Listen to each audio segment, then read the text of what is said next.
Welcome to day one of the JuST conference. It's going to be an exciting day filled with lots of opportunities to learn, grow, and network. We know our conference covers heavy topics, so first and foremost, take care of yourself throughout the day and continually check in with how you are receiving the content being shared in the opening session and the breakout workshops. If you need to reach out to someone during the conference and you need support, please go to the JuST conference registration desk to get the number of the on-call counselor. Our on-call counselors this year were made possible by Centene Corporation. Take a moment to look through the daily schedule. You can see a general outline on the screen now, or scan the QR code to take a deeper dive on our conference app.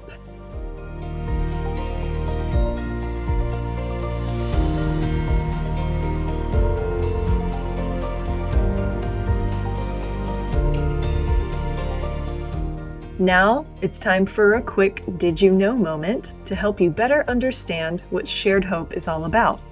In 2024, our president and founder, Linda Smith, had the privilege of being interviewed by Dr. Drew on his program, Health Uncensored. We hope you enjoy this interview clip from her time with Dr. Drew and get a sense of who Linda Smith is and how Shared Hope International began.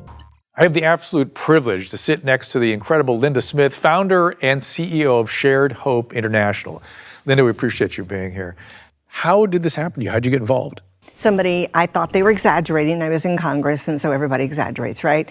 But they said there were children in cages in India, and I went to India and saw children younger than my granddaughter. The market, they were what was for sale, and I realized that men were coming in to buy the youngest of their society. And it's happening in this country now too, right? I used to beat up India, being inhumane, and then I investigated America under a grant from the Justice Department, the State Department. Domestic minor sex trafficking is our primary market, and it is American men buying their friends' daughters. You bring money to the crime, and you're just called a John, and the same child that would be a victim of rape becomes a prostitute.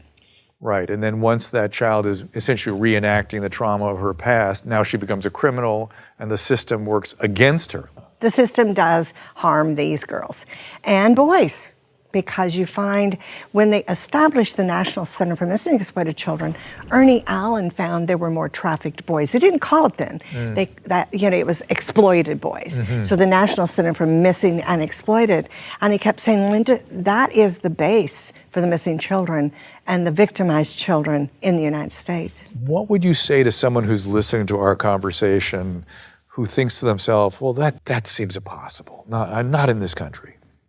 I thought the same thing. I was over Children and Family Services, Senate committee, a leader in the state of Washington, and in Congress fighting the human rights issues, and I didn't know.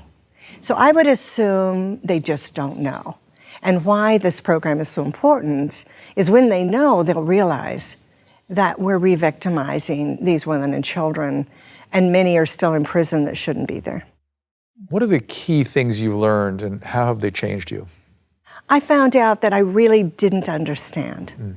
And I thought I knew everything. About 30, you think you know everything, or maybe not, maybe younger than that. But I really thought I understood because being the chair of the state's committee, I'd been going through the adoption law, the foster care law, the issue of parental termination of rights in adoption. But then I found out there was this group of labeled children, and by the very label of prostitute, they were shifted over often to adult trials and then charged with what the traffickers and buyers had done.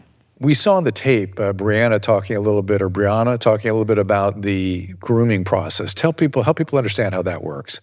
Often it is not a snatch and grab.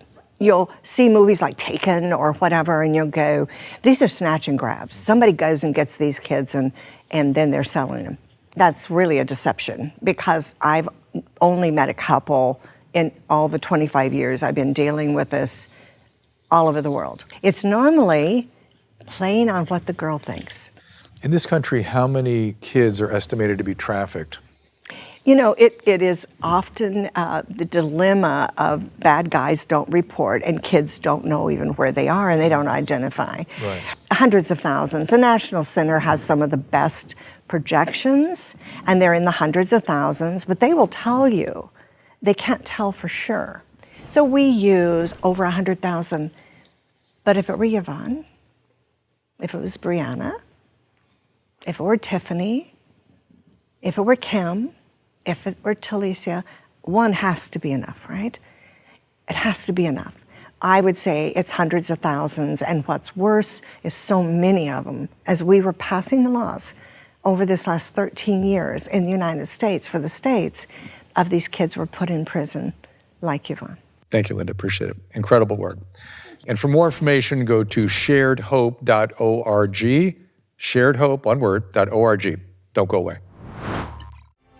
We hope you have a fantastic day at the JuST conference, and please remember, you are part of the bigger picture, and your presence matters.